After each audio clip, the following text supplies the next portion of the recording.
Good morning, dear brothers and sisters. It's about 11:30 in the morning, August 21, 2023. At dito tayo where ay simple prayer area ko namin in the cottage that we're using, and here we are also having the living room.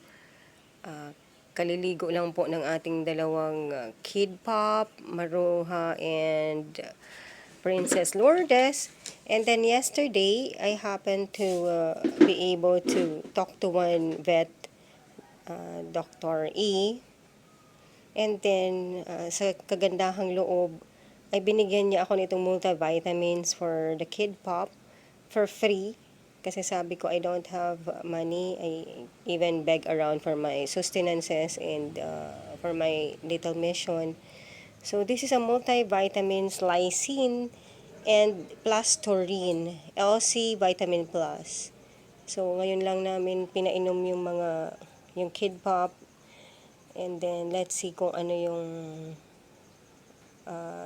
difference ng walang vitamin. So, konti na lang ito. 2 beses lang pala pwedeng gamitin ito. But the vet advice actually na magpa-deworm muna.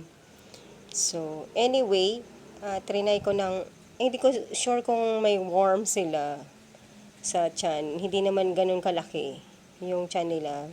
Hindi naman sila na check up ni Doc, the vet, physically, you know. So, binigyan namin ngayon with the assistance of Brother D. Siya ang naghawak ng